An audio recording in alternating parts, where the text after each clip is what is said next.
नमस्कार। आज हम बात करेंगे 1857 के महाविद्रोह की। देखिए, इसे समझना सिर्फ यूपीएससी परीक्षा के लिहाज से ही जरूरी नहीं है, बल्कि ये तो वो घटना है जिसने आधुनिक भारत की नींव रखी। ये महज एक घटना नहीं थी, बल्कि एक पूरे युग का अंत था और एक नए युग की शुरुआत। तो सबसे बड़ा सवाल यही उठता है, और ये सवाल इतिहासकारों से लेकर यूपीएससी एस्पिरेंट्स तक सबको परेशान करता है कि आखिर 1857 था क्या? क्या ये सिर्फ कुछ नाराज सिपाहियों का गुस्सा था, एक सिपाही विद्रोह, या फिर ये भारत का पहला स्वतंत्रता संग्राम था? देखिए, इसका जवाब सीधा नहीं है, बड़ा कॉम्प्लेक्स है, और आज हम इसी गुत्थी को सुलझाने की कोशिश करेंगे ताकि एक बैलेंस्ड जवाब तैयार हो सके। तो चलिए, सबसे पहले ये समझते हैं कि इस विद्रोह की जड़ें कहाँ थी। देखिए, ये कोई एक दिन में हुई घटना नहीं थी। इसकी जमीन तो पिछले 100 सालों से तैयार हो रही थी। ईस्ट इंडिया कंपनी के राज में जो राजनीतिक, आर्थिक और सामाजिक गुस्सा इकट्ठा हो रहा था, ये उसी का नतीजा था।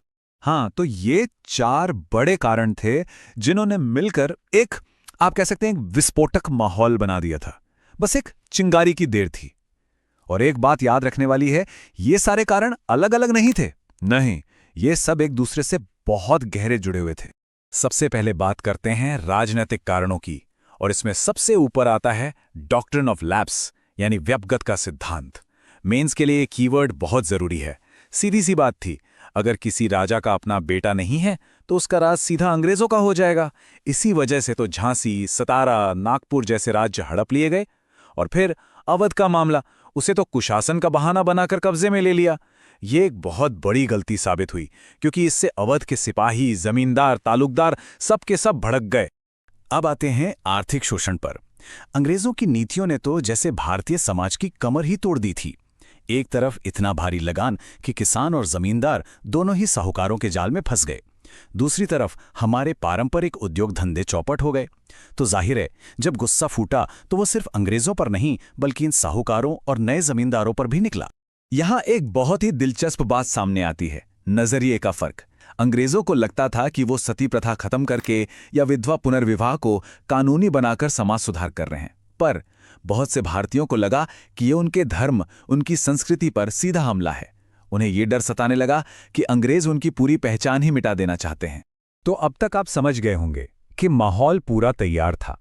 राजनीतिक, आर्थिक, सामाजिक, हर तरफ से गुस्से का बारूद इकट्ठा हो चुका था। अब बस एक चिंगारी चाहिए थी इस बारूद में आग लगाने के लिए। और जानते हैं वो चिंगारी कहां से आई? सेना के अंदर से। अब ये एनफील्ड राइफल वाला मामला क्या था? असल में सैनिकों को जो कारतूस दिए गए थे, उन्हें राइफल में डालने से पहले दांत से काटना पड़ता था।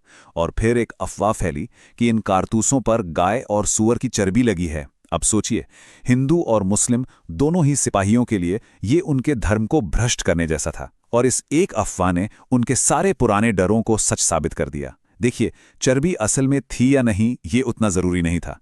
जरूरी ये था कि सिपाहियों को इस पर पक्का यकीन हो गया था। और बस यही वो आखिरी चोट थी जिसने सालों के दबे हुए गुस्से को एक खुले विद्रोह में बदल दिया। अच्छा, तो चिंगारी लग चुकी थी। अब देखते हैं कि ये आग कैसे और कहां-कहां फैली। इस हिस्से में हम उन घटनाओं और लोगों पर फोकस करेंगे जो प्रीलिम्स के लिए बहुत ही जरूरी हैं। कहानी शुरू होती है मंगल पांडे से, बैरकपुर में। लेकिन असली विद्रोह बढ़ता 10 मई को मेरठ में। वहां से सिपाही सीधे दिल्ली की ओर चल पड़े। दिल्ली पहुंचकर उन्होंने बूढ़े मुगल बादशाह बहादुर शाह जफर को हिंदुस्तान का शहंशाह घोषित कर दिया। ये एक बहुत बड़ा सिंबॉलिक कदम था। इसके बाद तो जैसे एक लहर सी आ गई।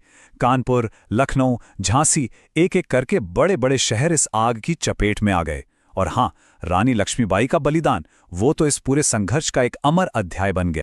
अब ये जो टेबल है, ये प्रीलिम्स के लिए बहुत ही ज्यादा इंपॉर्टेंट है। मैच द फॉलोइंग वाले सवाल यहां से सीधे सीधे बनते हैं। कौन सा नेता किस जगह से लड़ रहा था, ये बिल्कुल रट लेना है। रानी लक्ष्मीबाई झांसी से, नाना साहेब कानपुर से, बेगम हजरत महल लखनऊ से।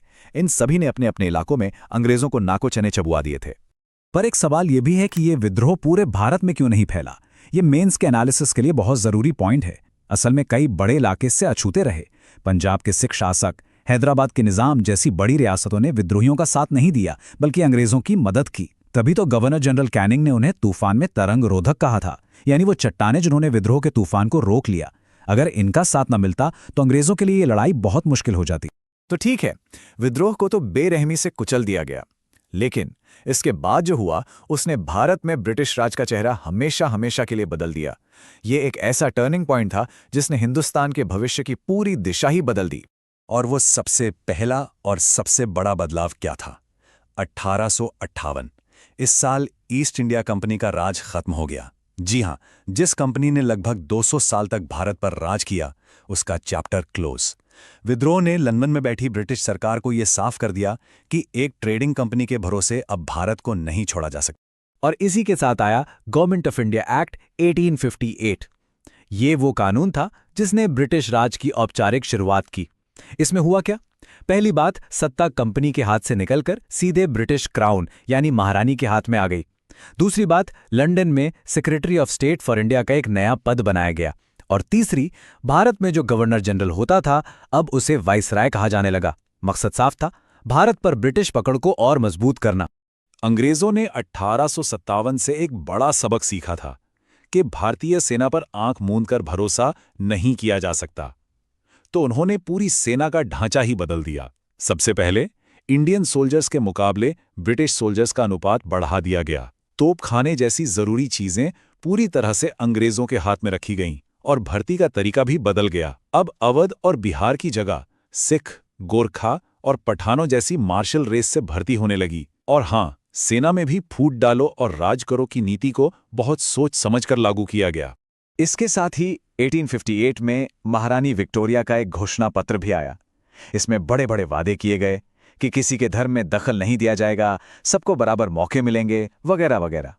अब देखिए, ये वादे जमीन पर तो कभी पूरी तरह उतरे नहीं, लेकिन हाँ, आगे चलकर हमारे राष्ट्रवादी नेताओं ने इन्हीं वादों को अंग्रेजों के सामने रखकर अपने हक की लड़ाई लड़ी।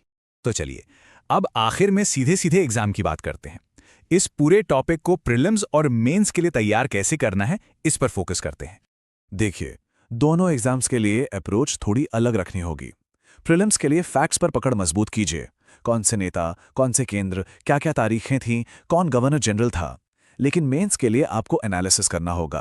विद्रोह के कारण क्या थे, उसके परिणाम क्या हुए, इसका असली स्वरूप क्या था और ये असफल क्यों हुआ। इन क्यों और कैसे वाले सवालों पर ज्यादा ध्यान देना है। तो अगर इस पूरे डिस्कशन को हम बस 4 पॉइंट्स में समेटना चाहें तो वो क्या होंगे? पहला, कारण, ये सालों से जमा हो रहे राजनीतिक, आर्थिक और सामाजिक धार्मिक गुस्से का नतीजा था। दूसरा, ट्रिगर, एनफील्ड राइफल वाला विवाद, वो चिंगारी थी जिसने आग लगा दी। तीसरा, प्रभाव, ईस्ट इंडिया कंपनी का राज खत्म हुआ और ब्रिटिश क्राउन का सीधा शासन शुरू हुआ। और चौथा, विरासत, इसने भविष्य के स्वतंत्रता संग्राम के लिए एक मजबूत प्रेरणा का काम किया। बस ये 4 बातें याद रखिए। 1857 का संघर्ष हमें यही सिखाता है कि अगर हिम्मत हो तो एक अकेली चिंगारी भी एक बहुत बड़े साम्राज्य को चुनौती दे सकती है। ये सिर्फ इतिहास नहीं है, ये जज्बे और साहस की कहानी है। उम्मीद है कि यही जज्बा आपकी तैयारी में भी आपके साथ रहेगा।